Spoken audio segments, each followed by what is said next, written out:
Welcome back to the Bluechip Breakdown and happy signing day to everybody. I'm your host, Bull. In today's video, we'll be talking about everything that's happened with Tennessee football over the past 24 hours. And then we're also going to be talking about what the heck's going on with this staff. Why aren't we closing on some of these guys down this home stretch? All right, so number one, Tennessee did pick up Cole Harrison last night. That's the tight end from California. He's 6'4", 220 pounds, rated as a 3-star. P and I watched this film, and we feel like he's going to end up playing a lot better than a 3-star because he runs great routes. He has good hands. He has a wide catch radius. We also see that he's very willing to block. And once he gains the proper weight to be able to play in the SEC and, gets with Coach A, we talked about how good of a coach he is for those tight ends. I think he's going to be an absolute stud. So that's a huge pickup for Tennessee. We all know that we need a lot more depth at tight end. And, he's a guy that I could see potentially playing next season, not in the 24 season, but in the 25 season. I think he's just got to get a little bit bigger and stronger. But if he does gain that weight, expect for him to get some playing time this season because, again, we're very short on depth.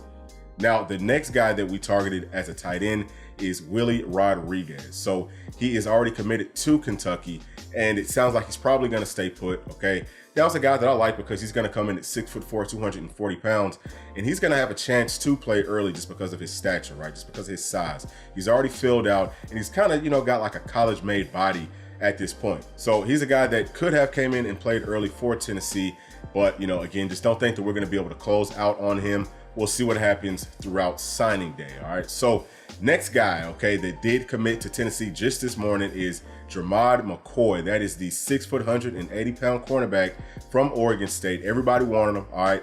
I've said several times, I think he's like Ricky Gibson 2.0. They're about the same exact size, and they've got a very, very similar game. They're both going to be great in man-to-man coverage, and they're both physical. They like to come up and make plays. They get off blocks well. So I'm very anxious to see what he's going to do once he gets on campus in January. And, just a couple of notes from his interview with Austin Price. He said that he was sitting down with Coach Heupel, and he didn't even know that he was the head coach. Talked about how laid back Coach Hype is and, how he's just a player's coach. But we pretty much all knew that, and that's a really, really good sign. So at least we've got one guy on this staff that seems like he knows how to close if he can be more involved, I guess, with these players. So with that being said, right, we do have a few more targets in this portal, okay? And then we're going to get on to what the heck is going on with our staff not being able to close on some of these guys. But the guys that are left right now are Chris Brazzell, that is the wide receiver from Tulane, 6'5", 195 pounds.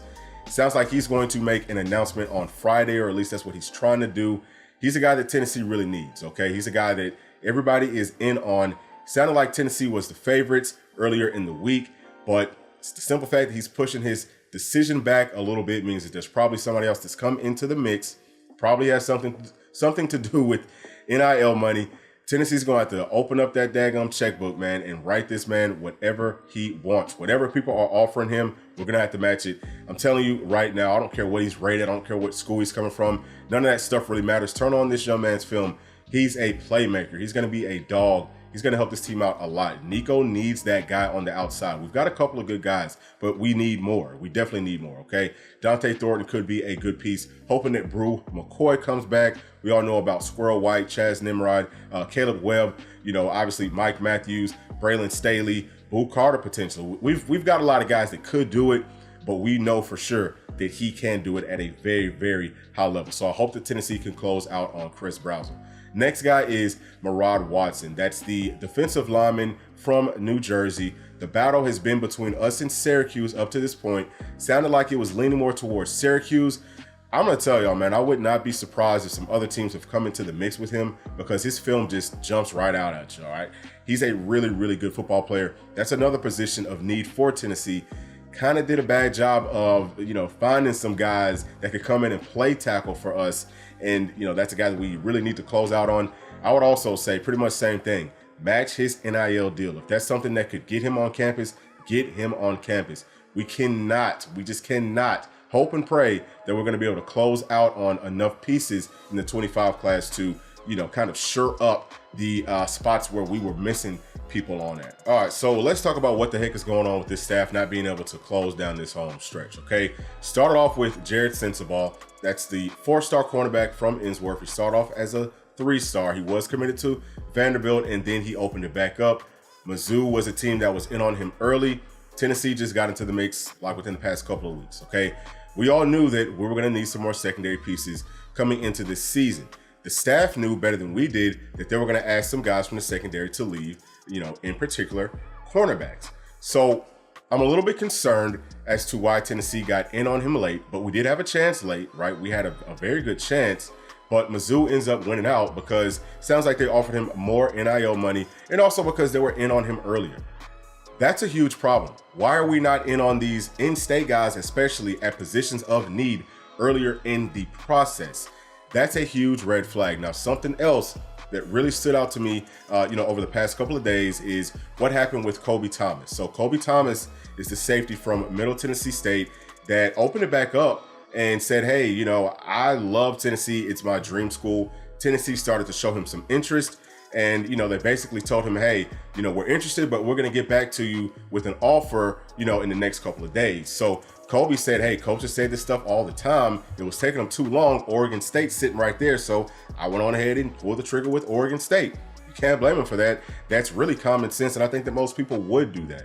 Okay. If you know how this whole thing goes, you can't wait around. Coaches do that kind of stuff all the time. You cannot just sit around and wait if it's your dream school. You've got to take the offers that are on the table. So once he did commit to Oregon State, it sounds like Coach Banks reached out to him and said, hey, we're still here. You know what I'm saying? Like, we're still interested. And then Kobe comes in on a visit, right? And then he commits to Tennessee. So that is another big red flag, okay? Let me tell you why. Because it came out, I think that it was Brent Hubbs said that Coach Banks was really doing a bunch of research on Kobe Thomas and, asking about his background, interviewing people, looking at his film, trying to find out, hey, can he play, with SEC caliber talent? Well, coach, he played up against Alabama last season. Why can't you just cut on the film and see that for yourself, right? This is another in-state guy. He's from Tennessee. He loves Tennessee, right? Okay, he has come out and publicly stated that he wants to come and play at Tennessee. Why are you kind of dragging, why are you dragging it out? Why are you trying to slow walk these guys? That's a position of need. Turn on the film. You can see that he's a great football player. That's easy. What are you doing this NFL background check search stuff for? This is not the NFL, dude. All right. That kind of stuff will get you fired. All right. Ask anybody around Knoxville, any Tennessee fan. We all love Coach Former, right? One of the things that got Coach Former fired was losing Patrick Willis. That's an in-state guy. Goes on to be one of the best linebackers in the history of football. Coach, you doing that? That is a huge red flag, okay? You're kind of already on the hot seat. People are already frustrated with you. Stop this high and mighty stuff that you're doing. Whenever these kids come in, especially in-state kids, you better be showing them a whole bunch of love. Show them a whole lot of love, okay? And offer these guys early. In-state guys, we've got to keep in-state. There's no excuse that we're losing any in-state talent, especially guys that we need and that we really want, to a dork-like dream. That's inexcusable. And I can also say this. I've seen a couple of videos with some visits, and I've seen the way that Coach Banks is interacting with these players. And he does have a, arrogance about him. He carries himself a little bit too arrogant. And that would be a big turnoff for me, right? I don't want to come to a school that, had one good season since y'all have been here. Honestly speaking, 8-4 is not great, especially if I've got offers from teams that are more relevant, that are putting players in the league more recently than you have, that are going to the playoffs, that are winning championships, and they're showing me more love than y'all are. I'm going to go there. So he needs to get that fixed. Somebody needs to check him on that. And it might not just be him. It could be some other coaches on that staff, but that's absolutely got to get fixed. And I think that that's why we are missing on so many of these guys late. I think that's why we're missing out on these, in-state guys, because it's probably not just the in-state, but all the players. He probably kind of treats them all the same way, but I think that he does it a little bit more with these in-state guys. And I can tell you from living in Georgia, we've always said, hey man, if Georgia ever gets the right guy, they're going to be really good. They had Mark Richt and, all these other coaches, and they were always average. But Georgia has so much talent that if you got a coach that treated these players, like they were, like first class, okay, like they were high up on your list, in-state guys, then you would have won more. Georgia would have got more of those players. Then they get in Kirby Smart. Kirby Smart did that, and now he's not doing it as much. You're seeing players are not wanting to go to Georgia as much now, okay? They're going to start to fall off because of that. You've got to make these guys that are in-state a priority. If you don't do that, sir, you're going to more than likely lose your job. I'm not calling for it. I don't want that to happen, okay? I would hate for it to, but I'm just trying to wake you up, dude. We've got to keep our players in state, and we've got to be able to win these battles down the stretch. But that's it. All right, I'm gonna get off of my rant. That one right there did piss me off. It's frustrating. I'm seeing too much of that.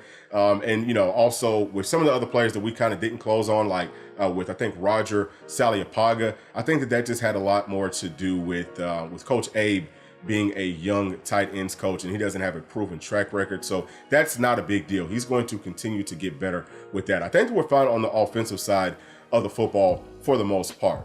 But the defense, I think that we've got some issues over there, and it needs to get fixed. So I hope that y'all enjoyed this video, but that's going to be it. I also wanted to let y'all know that I will be more than likely going live at Buford today for their signing day, so I hope that y'all tune into that. And also, please do consider becoming a member of this channel whenever we do things like that moving forward. That will be for members only, but this one will be open to everybody, and I hope that everyone joins in on that live stream if it does happen.